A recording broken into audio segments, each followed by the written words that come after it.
오늘의 말씀은 이방인들도 복음이 허락됨이라는 제목을 했습니다. 마태복음 28장. 다른 뜻은 뭘까요? 이방인도 복음이 허락됐다는 것은 언제는 이제 나중에는 이 시대가 끝나면 이방인들은 복음을 받지 못한다는 뜻도 됩니다.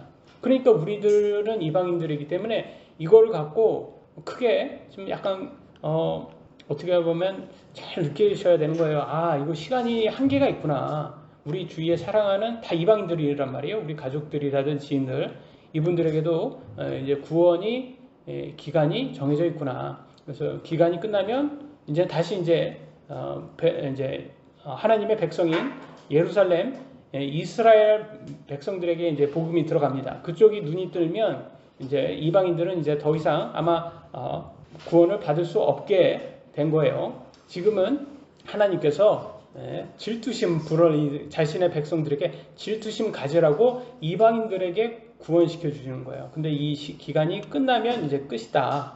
그러니까 이방인들은 어떻게 보면 지금 이 기회를 잘 얻어서 구원받아야 된다는 것을 알 수가 있습니다. 첫 번째 주제는요, 예수님이 부활하셨다는 것입니다. 1절, 28장 1절. 안식일이 끝나고 주의 첫날이 밝아오기 시작할 때 막달라 마리아와 다른 마리아가 돌무덤을 보러 갔는데, 마태복음 12장 40절에는 예수님이 밤낮 사흘 동안 땅의 심장부에 있을 것이라는 예언이 있습니다. 그렇기 때문에 만 3일로 계산하시는 분들이 있어요. 만 3일로 계산하면 예수님이 죽으신 날이, 십자가에 죽으신 날이 수요일 또는 목요일이 되어야 합니다.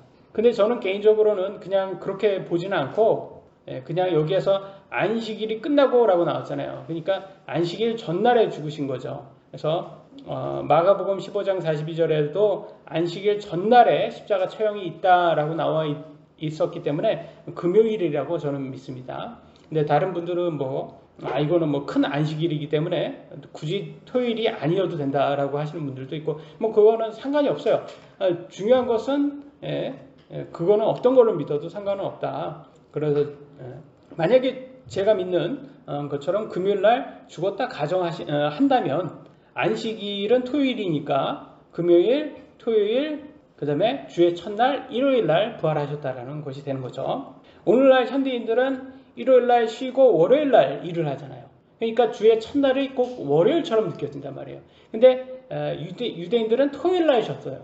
토요일날 쉬고 일요일부터 일을 했어요. 그러니까 주의 첫날은 일요일이었단 말이죠. 근데 이 주라는 말이 이상하잖아요. The first day of the week 이란 말이에요. 주의 첫날이라는 게.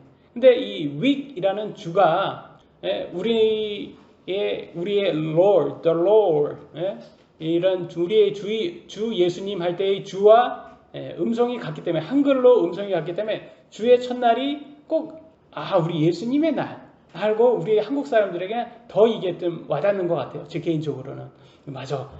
주일날은 맞아. 주님의 날이야. 라는, 꼭 마치 예수님의 날이 일요일이 예수님이 날인 것처럼 더욱더 이 주라는 단어 때문에 그렇게 음성이 일치함으로써 그렇게 느껴집니다. 이제 일요일 날이 됐어요. 일요일 날 안식일이 지나고 일요일 날 됐는데 이제 그 두 명의 마리아가 돌무덤에서 예수님의 부활을 기다리고 있는 상황이에요. 지금 이 구절을 보면 남자 제자들은 다 어디 갔습니까? 다 도망갔어요. 살라고 도망갔어요. 예수님 잡혀가니까 다 살라고 도망갔는데, 그럼 예수님 부활을 기다리는 제자들은 여성도들만 이렇게 지금 무덤 앞에서 기다리고 있고, 다른 제자들은 그냥 정말 부활하는 거 맞아? 이렇게 하고 있고, 부활에 대한 그런 걸 깨닫지도 못했어요. 그때 당시에는 다, 성경에는 뭐라 하냐면 그때는 다 깨닫지도 못했다고 나와요. 이게 부활하시고 보여주신 예수님께서 제자들에게 보여준 다음에 그들이 깨닫기 시작합니다. 그래서 그런 거 보면 믿음 좋은 거는 남자보다는 여자가 더 믿음이 좋아요. 그렇지 않습니까? 그래서 교회에 가면 남자 성도보다 여자 성도들이 더 많아요. 실제로. 그래서 저도 남자지만 믿음은 여자가 더 좋더라. 믿음은 더 여자가 좋더라. 그래서 여자를 참 존경합니다. 저는. 남자는 솔직히 웅만 잘하지 사실은 쫄보예요. 겁쟁이입니다. 제 자신을 봐도. 그렇기 때문에 너무 남자 쪽이나 여자 쪽이나 그러니까 어느 쪽이 더 낫다고 말할 수는 없어요. 왜냐면 여자는 또 이브가 먼저 죄를 지은 것들은 꼭 거기에 있잖아요. 또 이브는 또 여자는 또 감성적으로 감정에 또 몰입해가지고 또 거짓 대언자들을 또 너무 이렇게 따를 수도 있고 그러다 보니까 남자나 여자나 약점은 다 있다. 그러나 그것에 대해서 너무 이렇게 크게 연연할 필요가 없는 게 우리는 남자나 여자나 할 것 없이 다 예수님의 신부입니다. 그잖아요. 다 우리 교회가 예수님의 신부잖아요. 그러니까 그 남녀는 크게 중요하지 않다라는 생각이 들어요. 어차피 남자도 50 넘어가면 여성 호르몬이 더 많아지고 저 생각하고 여자는 남성 호르몬이 더 많아진다는 얘기를 들어본 적이 있는데 남녀가 중요한 게 아닌 것 같아요. 그래서 믿음 좋은 게 더 중요한 것 같습니다. 그래서 이제 이 두 마리아가 지금 기다리고 있어요. 그러니까 어떤 일이 일어날지 다음 구절을 보도록 하겠습니다. 2절에 보니까 이렇게 나와 있습니다. 보라 큰 지진이 났더라. 이는 주의 천사가 하늘로부터 내려와서는 가서 그 입구에서 돌을 뒤로 굴려내고 그 위에 앉았기 때문이더라. 천사가 지진으로 돌무덤의 입구의 돌을 열었습니다. 예수님께서 일어나 부활하심을 보여주고 있어요. 3절로 4절에는 뭐라고 나오냐면 그의 용모는 번개와 같고 그의 옷은 눈과 같이 희건을 지키던 자들이 그를 두려워하며 떨며 죽은 사람들이 되었더라. 여러분 만약에 새벽에 일요일날 새벽에 여러분 귀신을 봤다면 딱 이런 모습이에요. 그러지 않겠습니까? 귀신 봤으면 여러분 다 죽은 사람처럼 이렇게 되지 않겠어요? 새벽에 밤과 같죠. 그러니까 오늘날로 말하면 옛날에 어렸을 때 우리가 즐겨봤던 전설의 고향. 저는 제가 기억날 때는 한 4살 됐던가 5살 됐던가 제 동생 아직 이 두려움이란 걸 모르는 애 있잖아요. 걔를 앞에다 두고 걔가 보고 저는 뒤에서 숨어서 이렇게 전설의 고향을 봤던 기억이 납니다. 그러니까 제 동생이 저를 오빠가 6살 많은 오빠가 저렇게 두려워하고 그러니까 막 저를 놀리더라고요. 너는 아직 두려운 거를 뭔지를 모르니까 너는 뭐가 뭔지 모르니까 그런 거야. 제가 그랬죠. 그래서 그랬던 생각이 기억이 납니다. 그래서 지금 여기에 파수꾼들이 천사를 보고 귀신 보듯이 놀란 거예요. 그러니까 그 모습이 천사의 모습은 어떻겠습니까? 번개처럼 보였다라니까 우리가 보통 따라란 하면서 이렇게 막 하얀 빛을 내고 막 이렇게 온 그런 천사의 모습 우리가 상상하는 그 모습이 맞을 겁니다.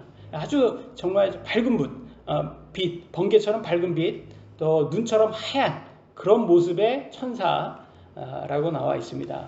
그래서 그게 마귀도 그런 모습이에요. 빛의 천사로 마귀도 나와요.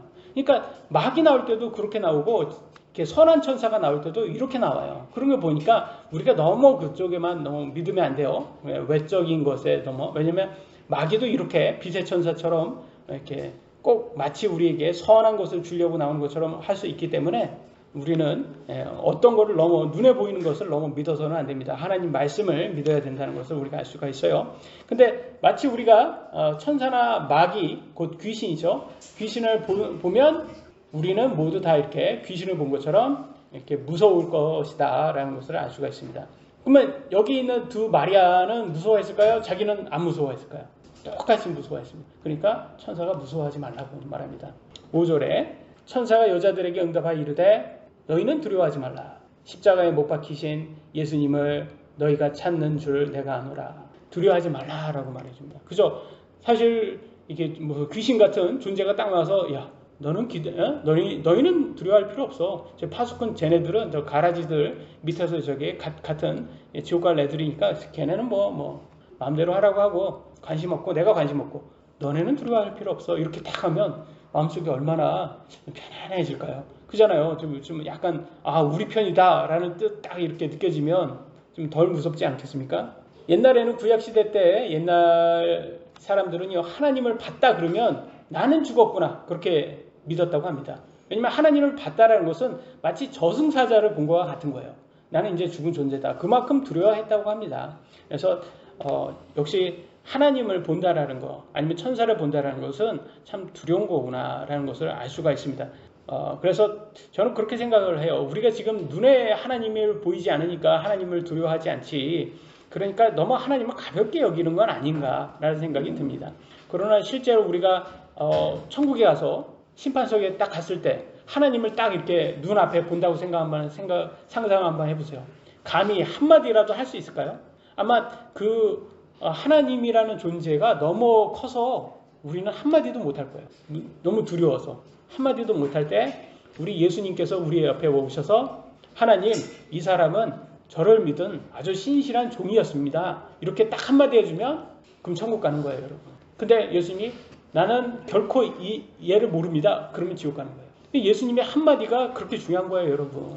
이게 예수님의 한마디가 그렇게 중요하니까 우리는 누구를 믿어야 되는 거예요? 예수님 믿고 이 심판을 잘 준비해야 되는 거예요. 끝까지 예수님. 사람을 믿어서는 안 되는 거예요.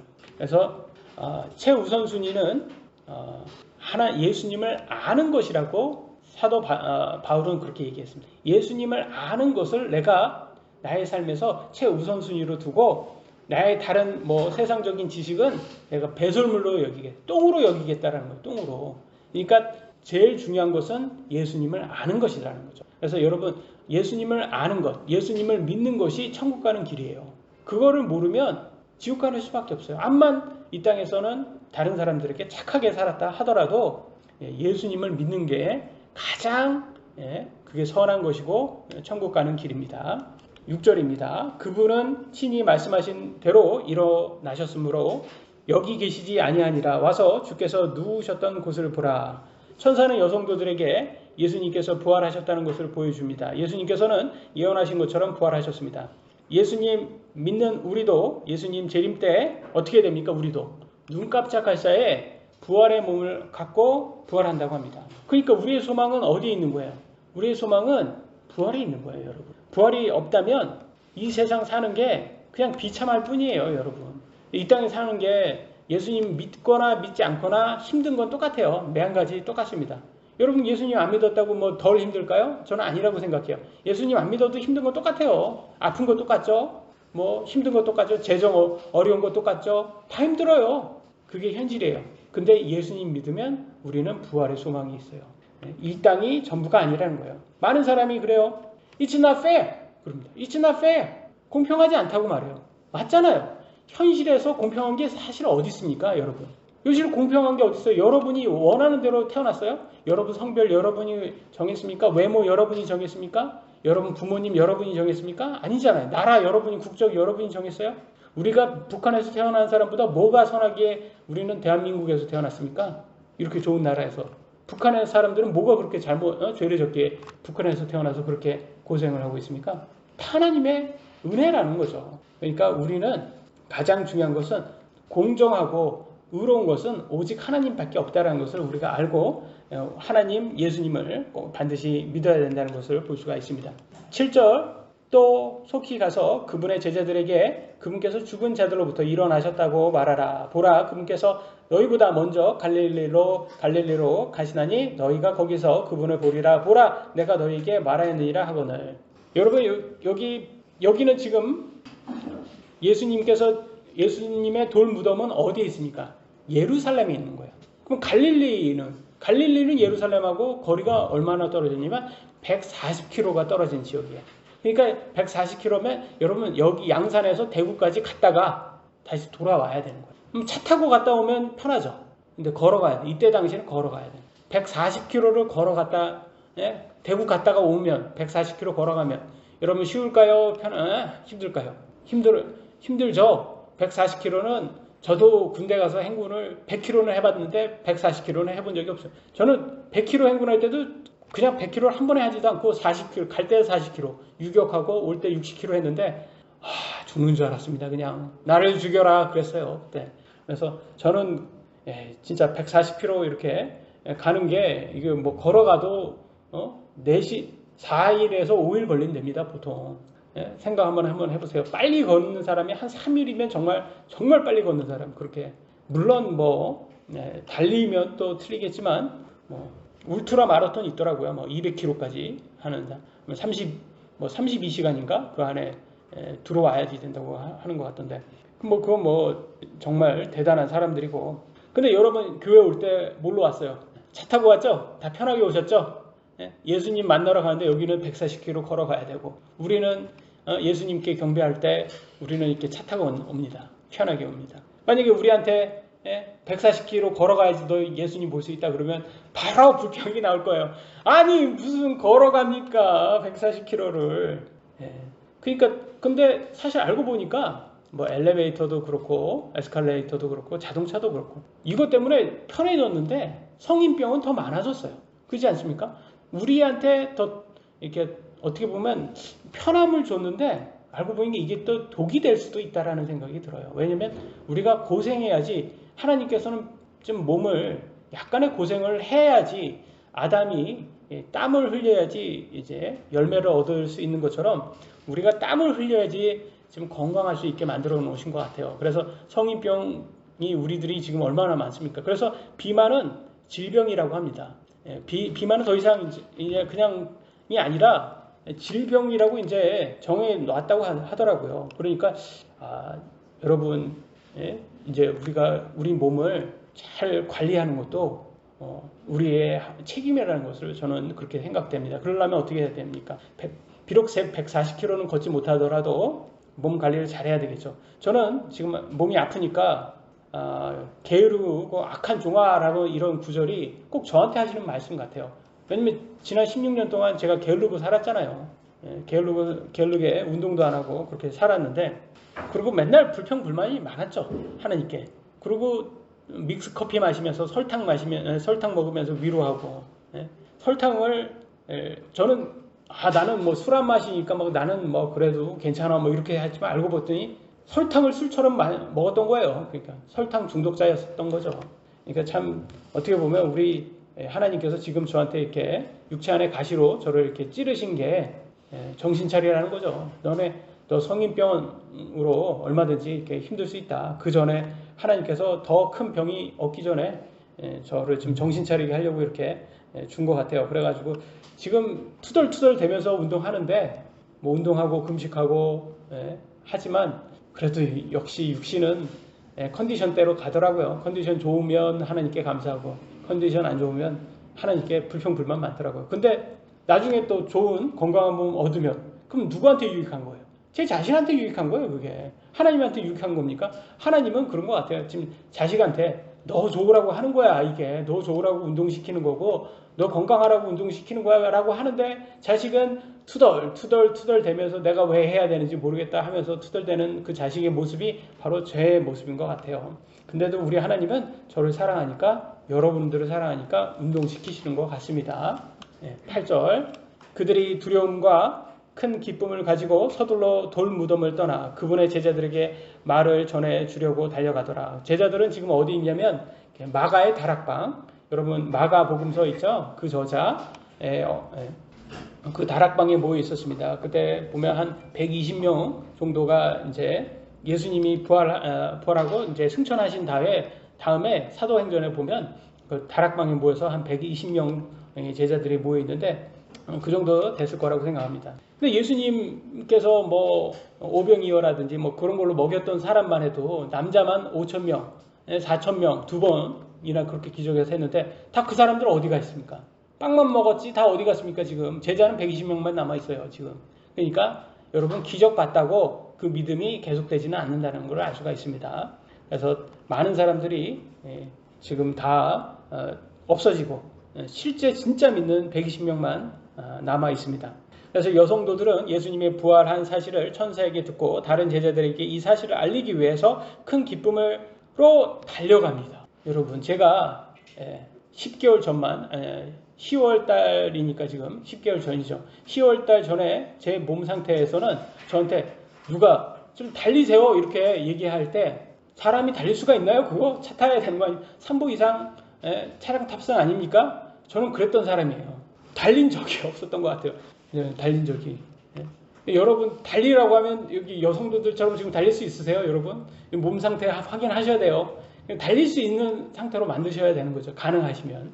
그래서 우리는 이걸 컨디션 잘 해서 이 여성들처럼 달릴 수 있는 사람이 돼야 된다.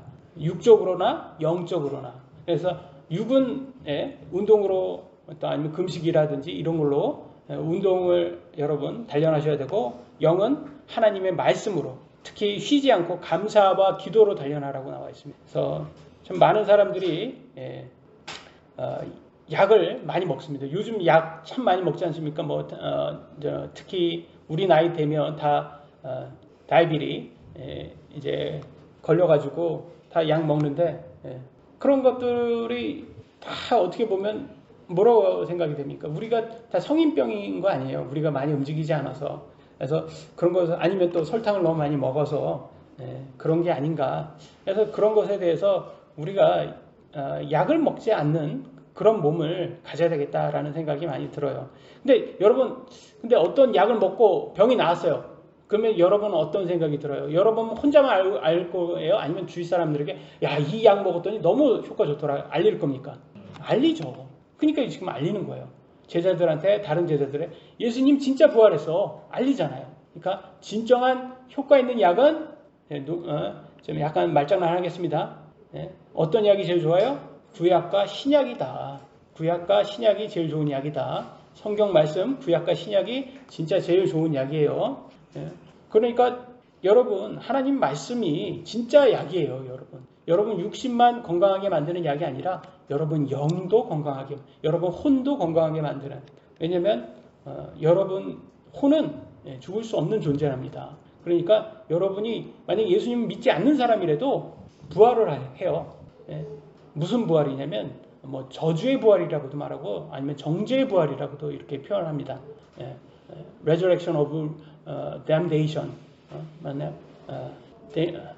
제가 맞나요? 제가 영어를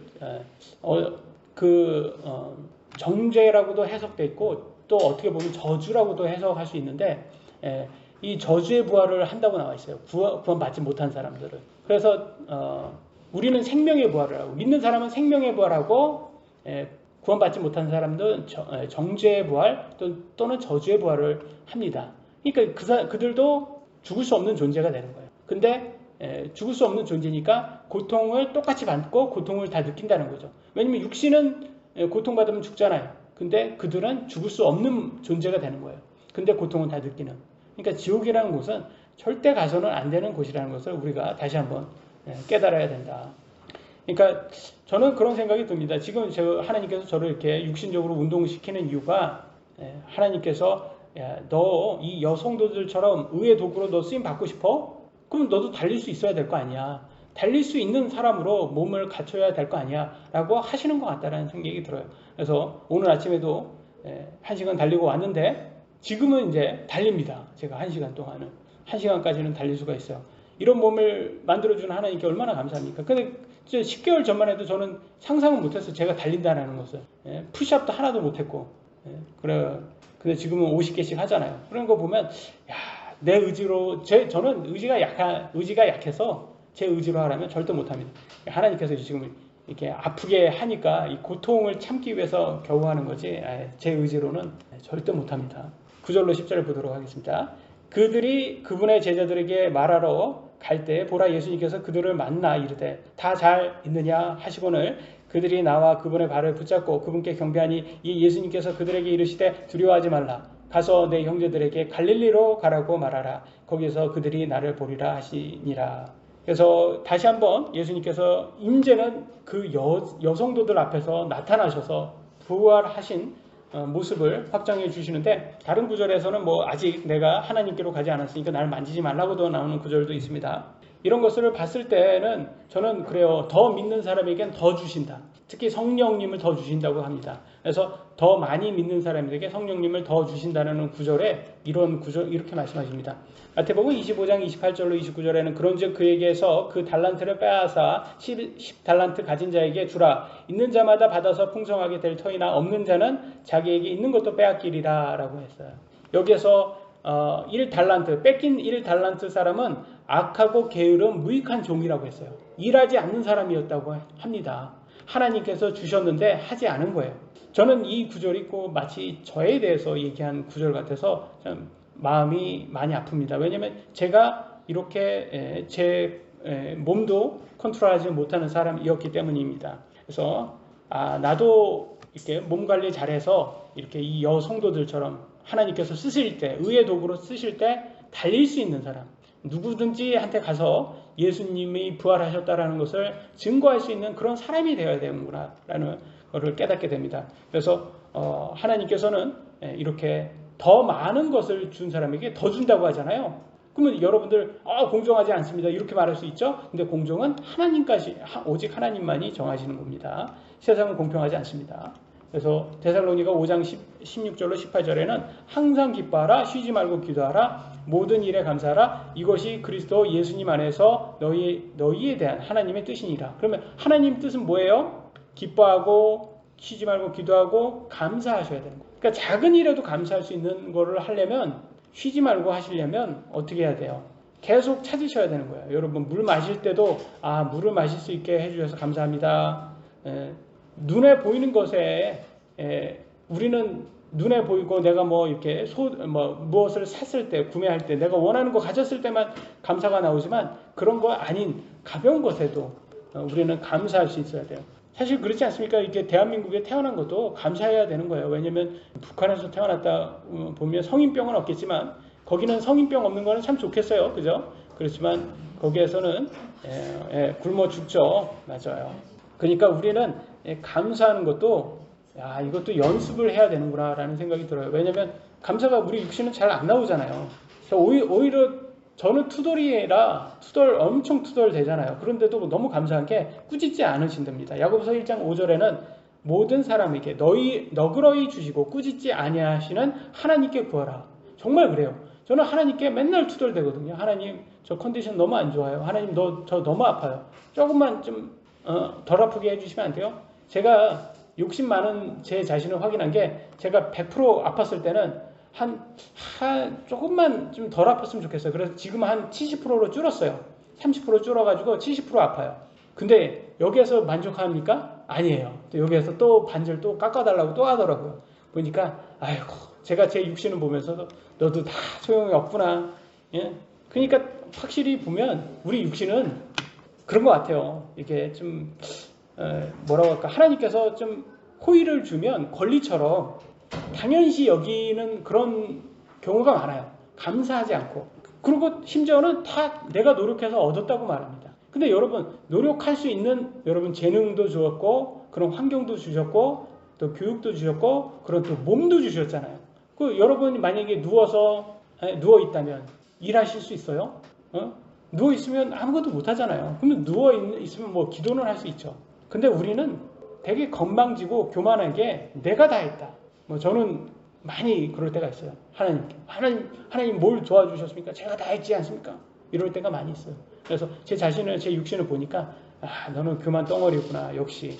근데 하나님께서 꾸짖지 않아서 너무 다행이지. 아마 우리 하나님께서 많이 저와 같이 이렇게 같았다면 아마 되게 등짝스마싱을 계속 맞았을 것 같아요. 저는 아마 그러고도 남을 사람이죠. 저는 작심삼일의 대표적인 인물이거든요. 작심삼일 하면, 여러분 3일 지나면 우리 매년마다 하잖아요. 운동하는 거, 영어 공부하는 거, 독서하는 거. 근데 사실 여러분 예수님 믿으면 이거 세 개 다 할 수 있어요. 성경 매일 읽죠, 독서하죠. 영어는 사실 우리는 또 영어 성경도 보니까 영어 공부도 할 수 있죠. 그 운동 안 하면 하나님께서 또 아프게 해도 저처럼 이렇게 병들 수도 있어요. 그러니까 운동해야 돼요. 이 세 가지를 매년마다 하지만 작심삼일로 끝나는 게 우리들 아닙니까 사실. 그러니까 그렇게 저처럼 이렇게 극단적으로 아프기 전에 지혜롭게 여러분 하셔야 됩니다. 그래서 하나님께서 우리한테 왜 이런 걸 주시겠습니까? 미워해서 주셨겠으면, 미워하면 차라리 방치를 할 거예요. 그래서 차라리 아예 관심도 안 가져요. 오히려 미워하면 관심 안 갖잖아요. 무관심이에요, 무관심. 그래서 여러분 오늘날 많은 무교인들이 왜 하나님을 안 믿는지 아세요? 무관심해서 그런 거예요. 그러니까 하나님도 그들에게 무관심하고 그들도 하나님께 무관심해서. 그래서 우리나라 특히 20, 30대는 무교가 7, 80%가 무교라고 합니다. 굉장히 무관심하죠.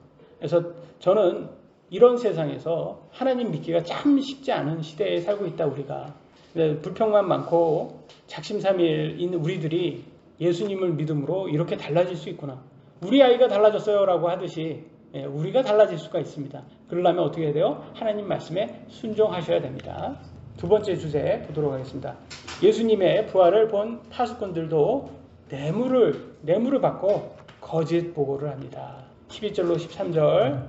이제 그들이 갈 때 보라 파수꾼 중에 몇 사람이 그 도시로 들어가 일어난 모든 일을 수제사장들에게 알리매. 그러니까 지금 천사 본 거, 예수님 부활하고 천사 본 거를 지금 가서 이제 알려주는 거예요. 예수님 진짜 부활했던데요? 가보니까 제자들이 훔쳐가지 않고. 그러니까 12절을 뭐라고 합니까? 그들이 장로들과 함께 모여 의논하고 군사들에게 많은 돈을 주며 이르되 너희는 말하기를 그의 제자들이 밤에 와서 우리가 잠든 사이에 그를 훔쳐갔다 하라. 이렇게 지금 얘기하고 있어요. 참 이런 거 보면 진리가, 사람들이 진리를 더 좋아해? 돈을 더 좋아해요?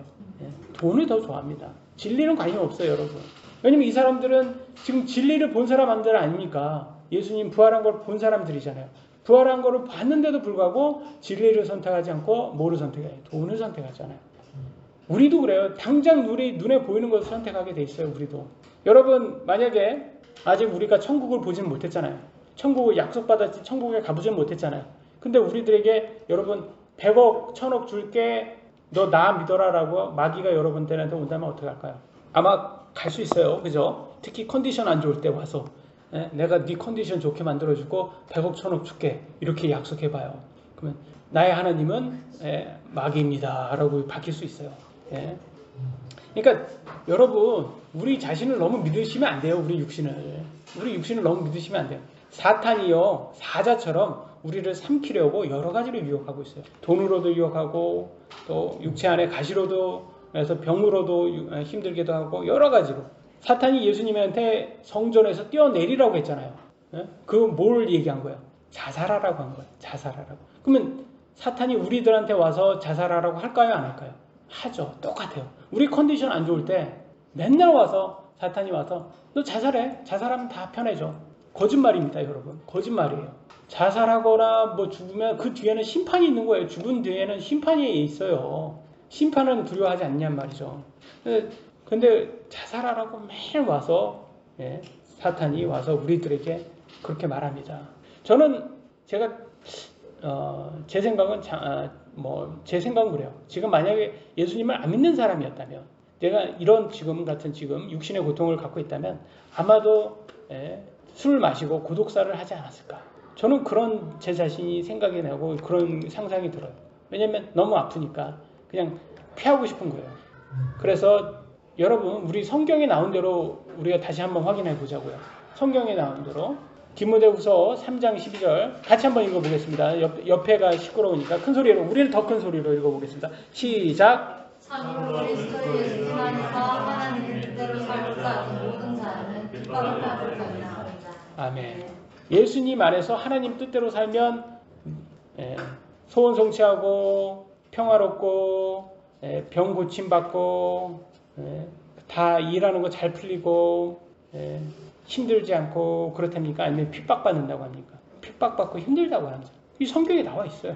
그러니까 힘든 게 정상인 거예요, 여러분. 힘든 게 정상인 거예요. 고통받는 게 정상인 거예요.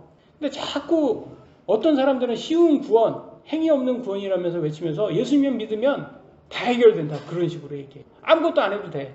예수님만 믿으면 다 해결돼. 자꾸 이런 사람들이 있어요. 평안이 없는데도 자꾸 평안하다 하는 사람들이 있어요. 어떤 사람들인 거예요. 그러니까 저런 거하고 같은 거예요, 여러분. 영어 자기한테 배우면 뭐 한 달 만에 원어민처럼 영어합니다. 그런 사람들 있죠. 뭐 자기한테 7주 안에 원어민처럼 대화하기. 그런 것들 있잖아요. 헬스 트레이너가 나한테 한 달만 받으면 몸짱 될 수 있습니다. 뭐 이런 거예요. 말도 안 되는 소리 있잖아요. 그거하고 똑같은 그런 거짓 대언자들이 있다는 거예요. 말도 안 되는 소리인 거예요. 그게. 그런 거 어디 있어요? 그런 거 없어요, 여러분. 죽으라고 하는 거예요. 죽을 만큼 해야지 되는 거예요. 겨우 그것도.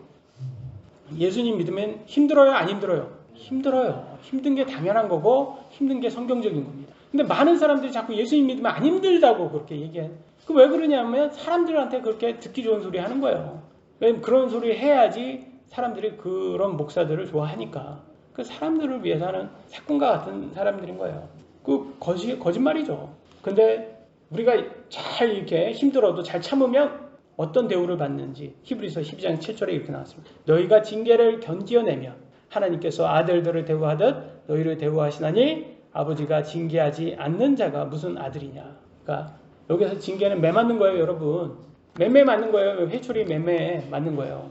그러니까 여러분 맴매 맞는 게 정상인 거예요. 왜 맴매를 줘요? 하나님께서 우리 미워해서 맴매하는 거야? 잘 크라고 맴매하는 겁니까? 잘 크라고. 하나님의 뜻대로 잘 성장하라고 하는 거예요. 성장통인 겁니다. 그러니까 여러분 예수님 믿었는데 더 힘들어졌어요 라고 하는 게 당연한 거예요. 그게 성경적인 거예요. 놀랄 필요 없어요. 저는 그렇게 생각합니다. 이 하나님의 아들, 곧 천사와 같은 대우를 받는다라는 것은 인간은 상상할 수 없는 거예요. 왜냐하면 인간은 천사 밑이거든요. 종의 모습이에요. 우리는 천사 밑에 종이에요. 근데 천사 위로 갈 수 있는 하나님의 아들, 천사보다 더 높은 자리에 갈 수 있는 거예요. 하나님의 아들 대우를 받는다라는 것은 그러니까 이렇게 말하는 거예요. 여러분이 장교가 되는 거예요. 천사가 병사라면 여러분은 장교 천사가 되는 거예요. 그러니까 인생은 뭐예요? 지금 천사, 장교 천사 훈련 단계라는 거예요. 훈련 과정이라는 거예요. 지금 이 땅의 인생이. 여러분 잘 견디면 여러분은 그 천사들, 지금 위에 있는 천사들을 호령하는 그런 천사들이 되는 거예요. 그런 장교와 같은.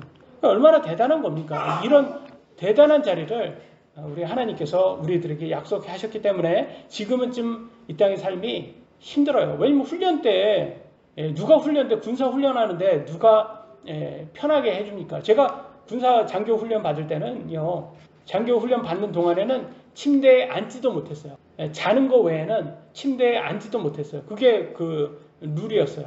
그러니까 뭐 이렇게 그냥 사는 게 그냥 고통이었어요. 그때 그 순간에는. 그러니까 마찬가지인 거예요. 이 땅의 삶도 힘들다. 그래서 여러분은 잘 살려고 하는 게 아니라 그냥 견디는 거예요. 견디기만 하시면 되는 거예요. 견디는 것만으로도 그게 믿음입니다.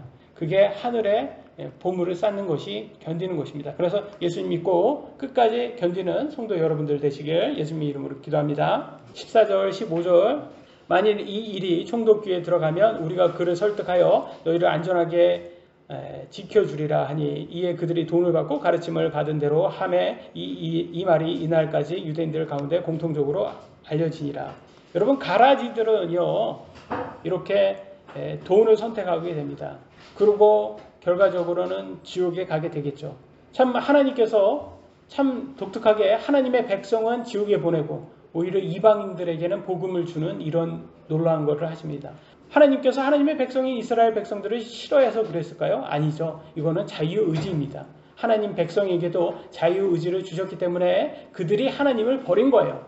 그들이 하나님을 버렸기 때문에 그들은 지옥에 간 겁니다.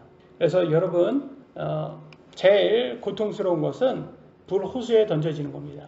왜냐면 그건 영원한 고통이기 때문에. 사탄을 우리가 예수님 믿어서 지금 핍박으로 힘들다면 그러면 사탄을 믿으면 좀 나아질까요? 모르겠어요. 이 땅의 삶이 좀 나아진다면 어차피 그래봤자 7, 80년입니다. 그 뒤에는 사탄하고 같이 불호수에 던져지는 거예요.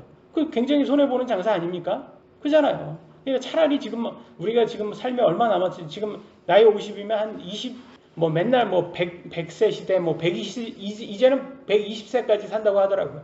저는 그렇게 오래 살고 싶은 마음도 없고 빨리 천국 가고 싶기 때문에 70년으로 따져보면 20년 남아 있습니다. 20년 견디고 저는 만약에 하나님께 허락하시면 20년 잘 견뎌서 천국 가는 거 그게 저의 소원이죠. 그래서 사탄은요, 여러분 썩은 동아줄입니다. 썩은 동아줄. 사탄을 믿으면 안 됩니다. 사탄은 마치 이 세상의 모든 걸 줄 것처럼 얘기하지만 결과적으로는 여러분들을 불호수에 자기와 같이 데려가려고 유혹하는 것뿐입니다. 로마서 11장 11절에는 이렇게 나와 있어요.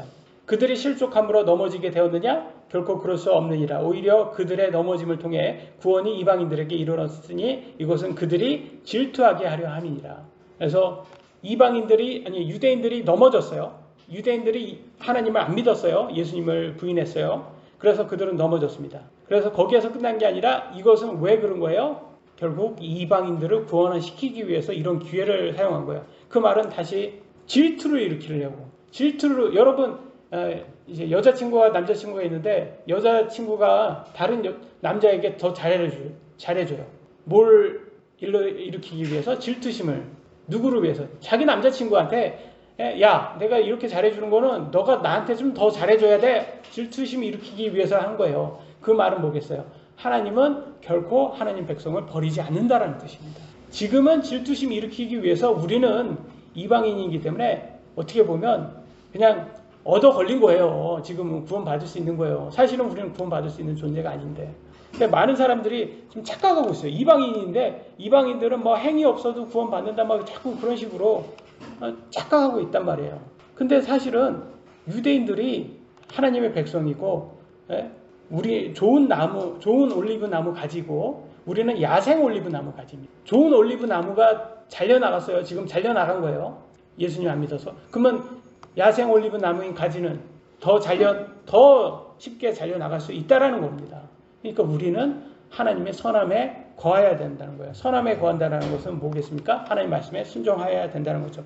그러니까 끝까지 믿음을 잘 가져야 된다는 것입니다. 마지막 주제입니다. 세 번째, 예수님이 제자들에게 큰 사명, 지상명령을 주신 16절, 17절 그 뒤에 11 제자가 갈릴리에 가서 예수님께서 자기들에게 정해 주신 산에 들어가 그분을 보고 그분께 경배하였으나 의심하는 자도 있더라. 갈릴리로 갔답니다. 140km 걸어간 거예요, 여러분. 얼마나 힘들겠습니까? 네, 우리는 너무 쉽게 교회에 오잖아요. 그러니까 이런 것도 감사하셔야 되는 거예요, 우리는. 이렇게 쉽게 하는 것에 대해서. 근데 왜 여기는 어떤 제자는 의심을 했다고 합니다. 왜 의심했을까요, 여러분? 예수님을 봤는데 왜 의심을 했을까요? 예수님 딱 알아봐야 되잖아요. 왜 의심했을까요? 예? 부활을 확신을 못해서. 근데, 예? 다른 모습. 예, 정답입니다. 다른 모습이었어요. 부활하신 후에 다른 모습이었다고 합니다. 마가복음 16절 12절 그분께서 다른 모습으로 그들에게 나타나시니라 라고 나와있어요. 부활한 후에는 다른 모습이었다고 합니다. 예. 예수님의 모습은요, 사실 태어나실 때 예수님의 모습은 흠모할 아름다움이 없으셨다고 합니다. 그거는 저하고 공통점이 있는 것 같아요. 그래서 제가 그것만 지금 밀고 있어요. 예, 내가 예수님 닮았습니다. 예, 흠모할 아름다움이 없는 거. 살을 빼고 나니까 내 외모가 살 빠진 그냥 쌓인 거예요.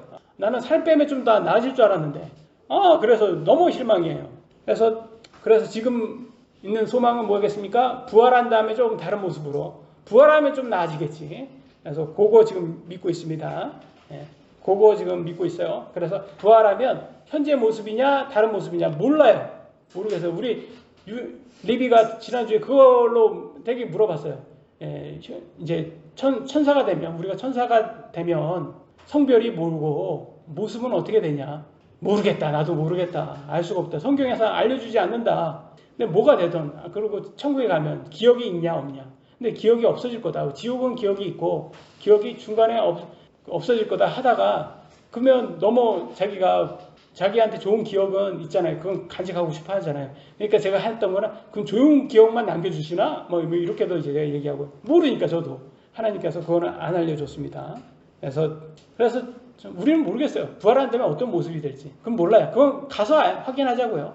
근데 뭐 부활했는데 뭐 지금처럼 뭐 외모 지상주의도 아니고 뭐 그런 것에 대해서는 크게 연연하지 않을 것 같아요. 왜냐면 천국 그 자체만으로도 행복하니까.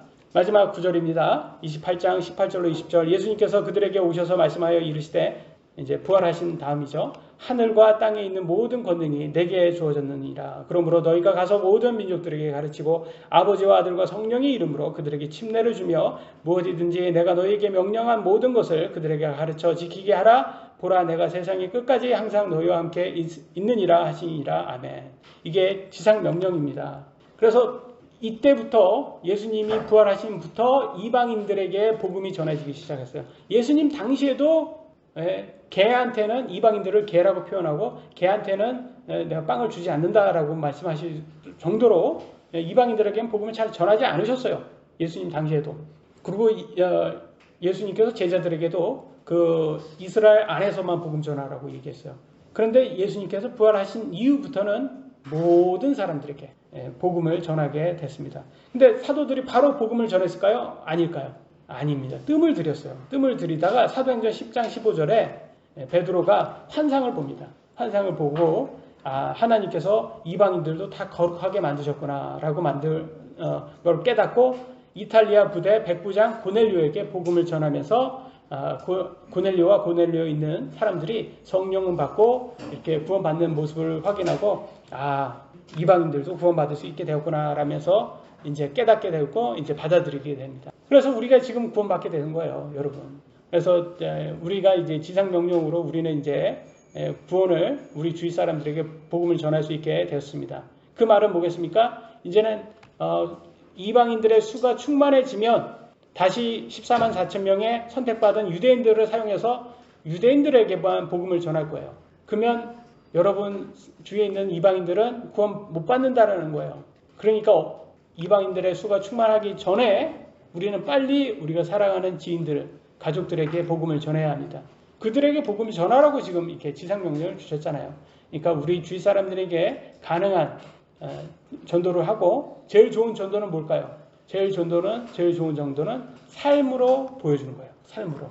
내가 하나님 말씀대로 사는 이 삶으로 하는 게 진짜예요. 왜냐면 사람들은 알거든. 가짜를 알거든요. 말만 하는 거. 그거 사기꾼들이잖아요.